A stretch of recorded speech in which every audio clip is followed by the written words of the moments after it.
So hello students, मेरा नाम है रोहित सर। आज हम लोग चालू करने वाले हैं मैक्रो इकोनॉमिक्स का नेक्स्ट इंपॉर्टेंट चैप्टर जो है बैंकिंग। तो बैंकिंग में आज हम लोग पढ़ने वाले हैं क्रेडिट क्रिएशन। याद रखना, ये चैप्टर का वीडियो दो पार्ट में आने वाला है। आज पार्ट 1 है। पार्ट 1 में हम लोग कवर करेंगे credit creation bye commercial bank. अब ध्यान दो बच्चों, क्रेडिट क्रिएशन क्या होता है? क्रेडिट क्रिएशन का मतलब होता है क्रिएशन ऑफ क्रेडिट, यानी कि बैंक पैसा से पैसा कैसे बनाता है। आज हम लोग ये देखने वाले हैं। इसका और एक नाम है, इसको मनी क्रिएशन भी बोलते हैं।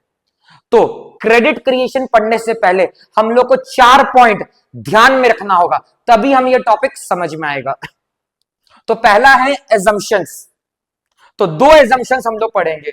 तो क्रेडिट क्रिएशन का 2 इंपॉर्टेंट एजम्पशन क्या है, ध्यान दो कि entire banking system is termed as one single unit. इसका मतलब क्या है? इंडिया में जितने भी बैंक से वो एज्यूम कर रहे हैं हम लोग कि सारे एक ही कंपनी के हैं। मतलब मान के चलो इंडिया में जितने ही बैंक है ना, सारे एसबीआई के हैं। ये एजम्पशन कर रहे हैं। दूसरा एजम्पशन क्या है? कैश में कोई भी ट्रांजेक्शन नहीं हो रहा है, सारा ट्रांजेक्शन बैंक के थ्रू हो रहा है। मतलब आप किसी को 1 रुपए का भी पेमेंट कर रहे हो ना, आप ऑनलाइन कर रहे हो, डेबिट कार्ड के थ्रू, क्रेडिट कार्ड के थ्रू, यूपीआई के थ्रू, वॉलेट के थ्रू, नेट बैंकिंग के थ्रू। मतलब आप कैश में 1 रुपया का भी ट्रांजेक्शन नहीं कर रहे हो। तो ये 2 पॉइंट एजम्पशन से याद रखना है। अब 2 पॉइंट फीचर से याद रखना है।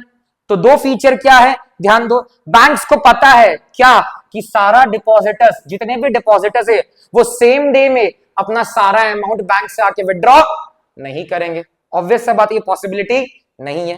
और दूसरा क्या है, बैंक को ये भी पता है कि हर दिन कोई ना कोई तो आके नया डिपॉजिट तो करेगा ही।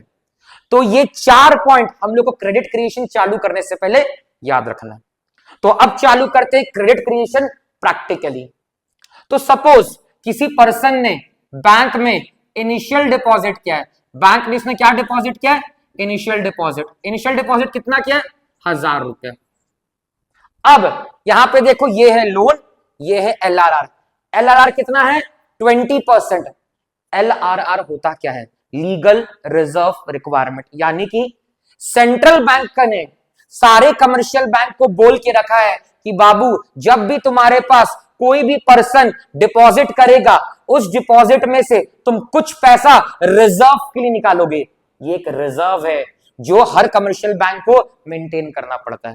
तो आरबीआई ने सारे कमर्शियल बैंक को बोल के रखा है, जब भी कोई पर्सन जितने बार भी डिपॉजिट करे, हर डिपॉजिट से सबसे पहले पैसा तुम्हें रिजर्व के लिए निकालना है, बाकी पैसा तुमको जो करना है करो। तो हमारे केस में रिजर्व का रेट कितना है? 20%। 1000 रुपया आया तो उसका 20% सबसे पहले साइड करेंगे, तो ये हो गया 200। अब रिमेनिंग बैलेंस कितना है? 800। बैंक क्या करेगा? 800 का लोन देगा। तो बैंक ने 800 का लोन दे दिया। अब ध्यान दो, बैंक कभी भी लोन कैश में नहीं देगा। बैंक लोन कैसे देता है? अगर तुम्हें बैंक से लोन चाहिए तो तुम क्या करोगे? बैंक तुमको बोलेगा कि पहले हमारे यहाँ अपना अकाउंट खुलाओ, और जब तुम्हारा लोन अप्रूव हो जाएगा, हम वो अमाउंट तुम्हारे अकाउंट में डिपॉजिट कर देंगे। तो बैंक जिसको भी लोन देगा ना, बैंक अपने बैंक में उसका अकाउंट खुलवा के वो लोन अमाउंट उसमें डिपॉजिट कर देगा। तो ये 800 रुपया बैंक नए कस्टमर के अकाउंट में नया डिपॉजिट की तरह डिपॉजिट कर दिया। तो ये 800 ट्रीट करेंगे एज ए न्यू डिपॉजिट। अब ये नया डिपॉजिट है तो फिर इसका भी 20%। तो 800 का 20% कितना होता है? 160। ये एज ए रिजर्व साइड कर देंगे। अब रिमेनिंग बैलेंस बचा 640।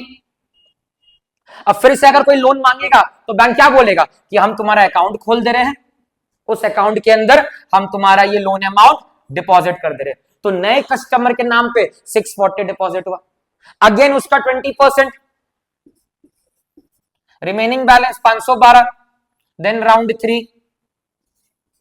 और ये प्रोसेस चलता रहेगा। ये प्रोसेस क्या होगा बेटा? चलता रहेगा। ठीक है।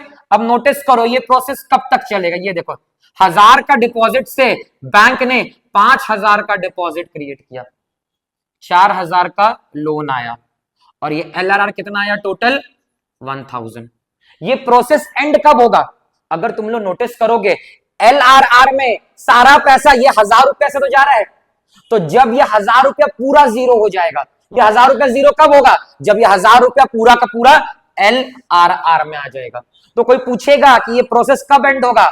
The process comes to an end when the initial deposit becomes the total of LRR। तो यही था पूरा क्रेडिट क्रिएशन। अब इसी को हम लोग स्टेप वाइज लिखेंगे। कैसे लिखेंगे? जो हमने टेबल में लिखा है ना, इसको स्टेप्स में कन्वर्ट कर दो। ये स्टेप 1 होगा, ये स्टेप 2 होगा, और finally step 3, the process comes to an end when the initial deposit becomes the total of LRR। तो देखो, बैंक ने 1000 के डिपॉजिट से 5000 का डिपॉजिट क्रिएट किया है। 5 टाइम्स बैंक ने पैसा क्रिएट किया है। तो यही हो गया क्रेडिट क्रिएशन। तो क्रेडिट क्रिएशन का वैल्यू कितना है? 5 टाइम्स। तो अब ध्यान दो, ये जो 5000 जो ये टोटल डिपॉजिट है, इसको हम लोग को मैन्युअली कैलकुलेट करने का नीड नहीं है। हम लोग ये डायरेक्टली कैलकुलेट कर सकते हैं। उसके लिए फॉर्मूला क्या है? Money multiplier. मनी मल्टीप्लायर का फॉर्मूला क्या होता है? 1/LRR। मनी मल्टीप्लायर क्या बताता है? मनी मल्टीप्लायर ये बताता है कि बैंक ने इनिशियल डिपॉजिट को कितने number of times total deposit में कन्वर्ट किया है। इसका आंसर आता है नंबर ऑफ टाइम्स में। तो फॉर्मूला क्या है? 1/LRR। हमारे केस में LRR का वैल्यू कितना है? 20%। 1/20%, यानी कि 1/20/100, यानी कि 100 ऊपर चले जाएगा। 100/20, यानी कि कितना आया आंसर? 5 टाइम्स। आंसर क्या आया? 5 टाइम्स। तो हम लोग अब टोटल डिपॉजिट कैसे निकालेंगे? ध्यान दो, टोटल डिपॉजिट निकालने का तरीका क्या है? इनिशियल डिपॉजिट हमने कितना किया था? Into money multiplier. Initial deposit कितना था? 1000 रुपया। ये देख लो, मनी मल्टीप्लायर का वैल्यू कितना आया? 5 टाइम्स। तो हमारा टोटल डिपॉजिट कितना का क्रिएट हो गया? टोटल डिपॉजिट हमारा क्रिएट हो गया ₹5000। ये देखो 5000 क्रिएट हुआ कि नहीं? तो इस तरीका से हम लोग निकालते हैं।